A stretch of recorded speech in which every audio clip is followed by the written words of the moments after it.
ನಮಸ್ಕಾರ, welcome to VSK Karnataka recipes. ಇವತ್ತು egg curry ಮಾಡುತ್ತಿದ್ದೇನೆ.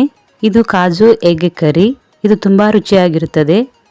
ರೊಟ್ಟಿ, ದೋಸೆ ಮತ್ತು ಚಪಾತಿ ಜೊತೆಗೂ ಕೂಡ ಇದನ್ನು ಸವಿಯಬಹುದು. ಇದು ತುಂಬಾ ಚೆನ್ನಾಗಿರುತ್ತದೆ. ನೀವು ಒಮ್ಮೆ ಟ್ರೈ ಮಾಡಿ. ಬನ್ನಿ ಹೋಟೆಲ್ ಸ್ಟೈಲ್ ಎಗ್ ಕರಿ ಮಾಡುವ ವಿಧಾನವನ್ನು ನೋಡೋಣ. ನಮ್ಮ ವಿಡಿಯೋ ಫಸ್ಟ್ ಟೈಮ್ ನೋಡುತ್ತಿದ್ದರೆ ತಪ್ಪದೇ ಚಾನಲ್ ಅನ್ನು ಸಬ್ಸ್ಕ್ರೈಬ್ ಮಾಡೋದನ್ನ ಮರಿಬೇಡಿ ಮತ್ತು ಫೇಸ್ಬುಕ್ ಪೇಜ್ ಫಾಲೋ ಮಾಡಿ. ಮೊದಲು ಒಂದು ಮಿಕ್ಸರ್ ತೆಗೆದುಕೊಳ್ಳಿ. 2 ಕಟ್ ಮಾಡಿದ ಟೊಮೆಟೊ ಹಾಕಿಕೊಳ್ಳಿ. 1 ಬಟ್ಟಲು ಗೋಡಂಬಿ, ಕರಿಮೆಣಸಿನಕಾಳು 4 ಲವಂಗ, ಸ್ವಲ್ಪ ಚಕ್ಕೆ,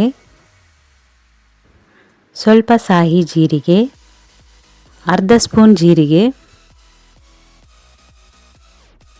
ಸ್ವಲ್ಪ ಕಸ್ತೂರಿ ಮೆಂತೆ, 2 ಯಾಲಕ್ಕಿ, ಡ್ರೈ ಪುದೀನ ಸ್ವಲ್ಪ ಹಾಕಿಕೊಂಡಿದ್ದೇನೆ, ಸ್ವಲ್ಪ ಕೊತ್ತಂಬರಿಯನ್ನು ಹಾಕಿಕೊಂಡಿದ್ದೇನೆ. ಈಗ ಇವನ್ನೆಲ್ಲ ಚೆನ್ನಾಗಿ ರುಬ್ಬಿಕೊಳ್ಳಿ. ಈಗ ಒಂದು ಪಾತ್ರೆಯನ್ನು ತೆಗೆದುಕೊಳ್ಳಿ.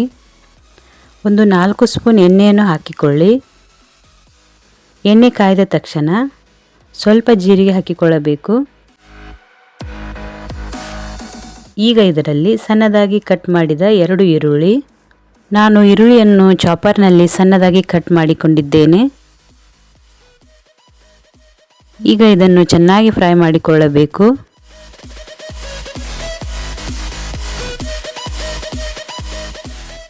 ಶುಂಠಿ ಬೆಳ್ಳುಳ್ಳಿ ಪೇಸ್ಟ್ 2 ಸ್ಪೂನ್,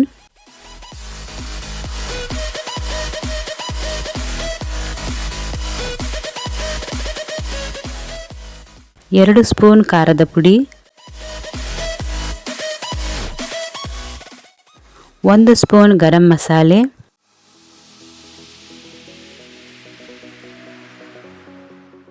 ಈಗ ಇದಕ್ಕೆ ಸ್ವಲ್ಪ ನೀರನ್ನು ಹಾಕಿಕೊಳ್ಳಿ.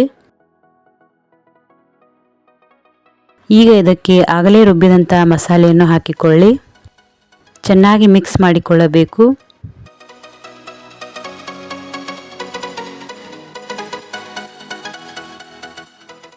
ಒಂದು ಅರ್ಧ ಸ್ಪೂನ್ ಆಗುವಷ್ಟು ಅರಿಶಿನ ಪುಡಿಯನ್ನು ಹಾಕಿಕೊಂಡಿದ್ದೇನೆ. ಧನಿಯಾ ಪುಡಿ ಸ್ವಲ್ಪ, ರುಚಿಗೆ ತಕ್ಕಷ್ಟು ಉಪ್ಪು,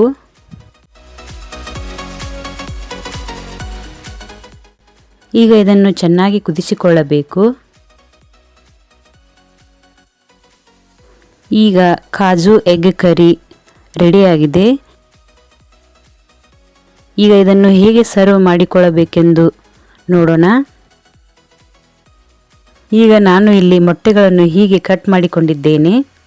ಈಗ ಮೊಟ್ಟೆಗಳಿಗೆ ಸ್ವಲ್ಪ ಖಾರದ ಪುಡಿಯನ್ನು ಹಾಕಿದ್ದೇನೆ.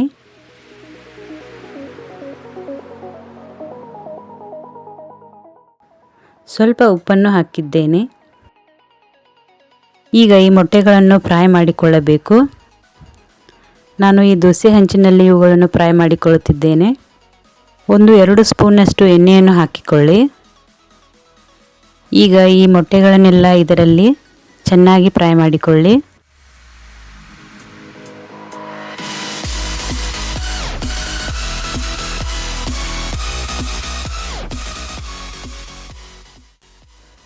ಈಗ ಮೊಟ್ಟೆ ಚೆನ್ನಾಗಿ ಫ್ರೈ ಆಗಿ ರೆಡಿಯಾಗಿದೆ. ಈಗ ಈ ಮೊಟ್ಟೆಗಳನ್ನು ಒಂದು ಸ್ಟ್ರೇಯಲ್ಲಿ ಹಾಕಿಕೊಳ್ಳಿ. ಹೀಗೆ ಸ್ಟ್ರೇನಲ್ಲಿ ಒಂದೊಂದೇ ಮೊಟ್ಟೆಗಳನ್ನು ಹಾಕಿಕೊಂಡು ಇದರ ಮೇಲೆ ಆಗಲೇ ಮಾಡಿದಂಥ ಮಸಾಲೆಯನ್ನು ಹಾಕಿಕೊಳ್ಳಬೇಕು. ಇದರಿಂದ ಮೊಟ್ಟೆ ಚೆನ್ನಾಗಿ ಮಸಾಲೆಯನ್ನು ಹಿಡಿದಿಟ್ಟುಕೊಳ್ಳುತ್ತದೆ. ಹೀಗಾಗಿ ಎಗ್ ಕರಿ ತುಂಬ ರುಚಿಯಾಗಿರುತ್ತದೆ.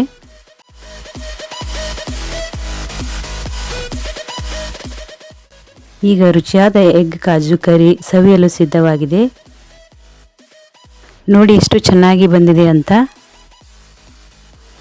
ಈ ಎಗ್ ಕರಿಯನ್ನು ಎಲ್ಲರೂ ಇಷ್ಟಪಟ್ಟು ತಿನ್ನುತ್ತಾರೆ, ಅಷ್ಟು ರುಚಿಯಾಗಿರುತ್ತದೆ. ಈ ರೆಸಿಪಿ ನಿಮಗೆ ಇಷ್ಟವಾದರೆ ಚಾನಲನ್ನು ಸಬ್ಸ್ಕ್ರೈಬ್ ಮಾಡಿ, ಫೇಸ್ಬುಕ್ ಪೇಜ್ ಫಾಲೋ ಮಾಡಿ. ಮತ್ತೆ ಹೊಸ ರೆಸಿಪಿಯೊಂದಿಗೆ ಬರುತ್ತೇನೆ. ನಮಸ್ಕಾರ.